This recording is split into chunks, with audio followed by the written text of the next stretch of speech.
His motto, Lottie Burrel Dixon. The story begins in New York City, in a 1915 doctor's office. But I can't leave my business affairs and go off on a fishing trip now. The friend and specialist who had tricked John Durmont into a confession of physical bankruptcy and made him submit to an examination in spite of himself now sat back with an "I wash my hands of you" gesture. Very well, you can either go to Maine now at once, or you'll go to, well, as I'm only your spiritual adviser, my prognostications as to your ultimate destination would probably have very little weight with you.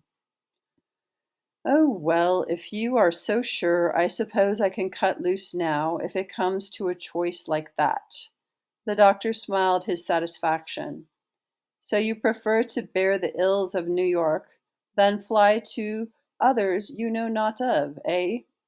Oh, have a little mercy on Shakespeare, at least. I'll go. And thus it was that a week later found Durmont as deep in the Maine woods as he could get and still be within reach of a telegraph wire. And much to his surprise, he found he liked it. As he lay stretched at full length on the soft turf, the breath of the pines filled his lungs. The lure of the lake made him eager to get his fishing tackle, and he admitted to himself that a man needed just such a holiday as this in order to keep his mental and physical balance. Returning to the gaily painted frame building, called by courtesy the hotel, which nestled among the pines, he met the youthful operator from the nearby station looking for him with a message from his broker. A complicated situation had arisen in amalga- amal- amalgamated.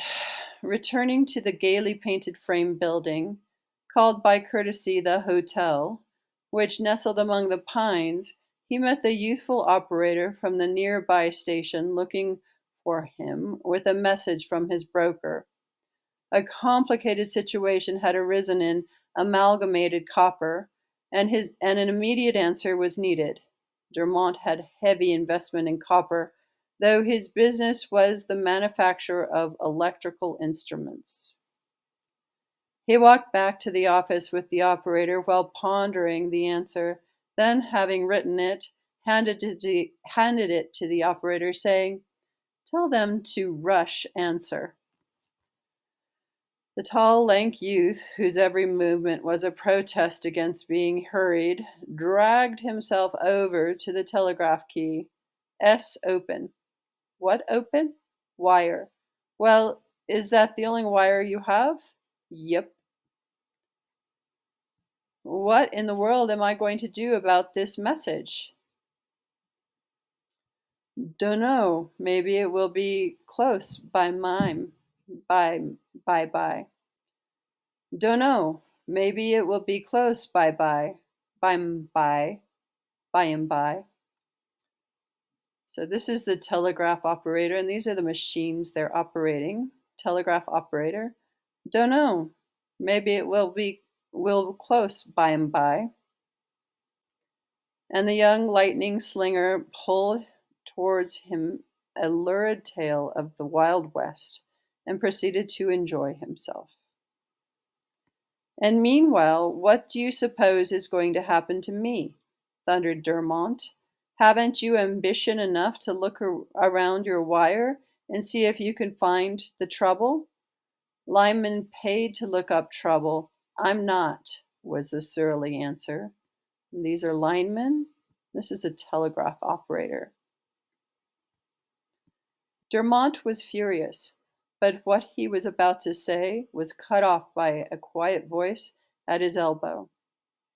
I noticed linemen repairing wires upon the main road. That's where this wire is open. If you have any messages you're in a hurry to send, perhaps I can help you out. Durmont turned to see a colored boy of 15, whose entrance he had not noticed.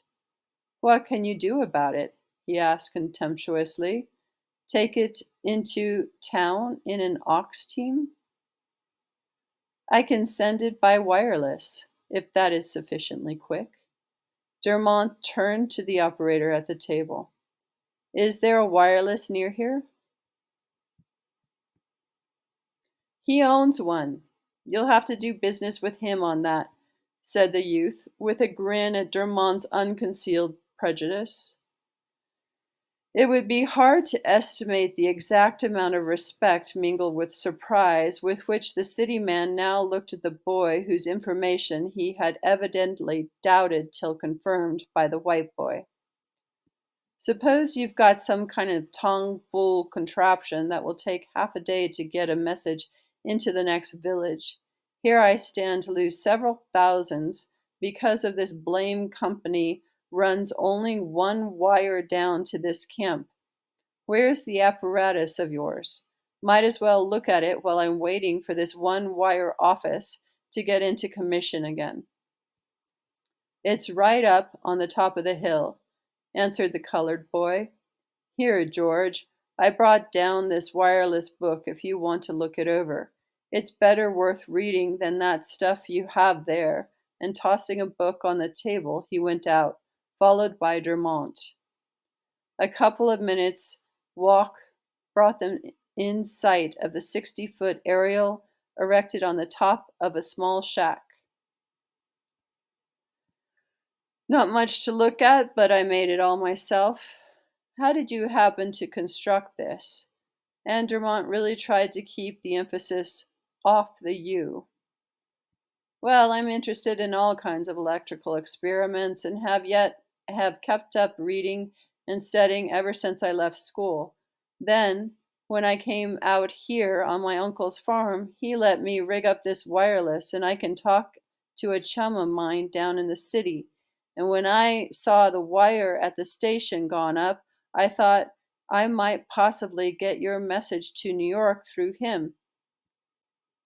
They had entered the one-room shack, which contained a long table holding a wireless outfit, a couple of chairs, and a shelf of books.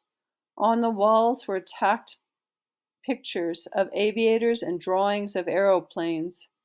A 3-foot model of a biplane hung in a corner. Now, if he is only in, said the boy, going over to the table and giving the call. He's there, he said eagerly, holding out his hand for the message. Durmont handed it to him. His face still held the look of doubt and unbelief as he looked at the crude, homemade instruments. Suppose I might as well have hired a horse and taken it into town. But the sputtering wire drowned his voice. And get on your wheel and go like blazes. Tell 'em to rush answer. The guy here thinks a colored boy is only an animated shoe blacking outfit. It's up to us to remedy that defect in his education. See? Thus sang the wires as Durmont paced the floor. I said, began the nervous man as the wires became quiet. Again the wire sputtered and he couldn't hear himself talk. When it was quiet, he tried again, but as soon as he began to grumble, the wire began to sputter. He glanced suspiciously at the boy, but the latter was earnestly watching his instruments. Say, shouted Durmont, does that thing have to keep up that confounded racket all the time? I had to give him some instructions, and also keep in adjustment. Well, I'll get out of adjustment myself if that keeps up. Durmont resigned himself to silence, and strangely enough, so did the wire. Walking around the room, he noticed over the shelf of books a large white sheet on which printed in gilt letters, I will study and make ready, and maybe my chance will come. Abraham Lincoln. Durmont read this, and then looked at the boy as if seeing him for the first time. Again he looked at the words, and far beyond them he saw his own struggling boyhood, climbing daily life's slippery path, trying to find some hold by which to pull himself up. And as he watched the brown-skinned boy bending over the instruments, instinct told him here was one who could find it still harder to fight his way up because of caste. Ah! The exclamation startled him. The boy with phones adjusted was busily writing. Well, that partner of yours got that message down at his end yet? Yes, sir. And here is your answer from New York. Why, it's only been half an hour since I wrote it, Durmont said. Yes, that horse wouldn't have gotten into town yet, grinned the boy. Durmont snatched the paper, read it, threw his cap in the air, exclaiming, The day is saved! Boy, you're a winner! How much? Putting his hand in his pocket suggestively. How much you owe to my help? I don't know, answered the lad sagely. I offered to help you because you needed it, and I was glad of the chance to prove what I believed I could do. I'm satisfied because I succeeded. Durmont sat down heavily on the other chair. His nerves couldn't stand much more in one afternoon.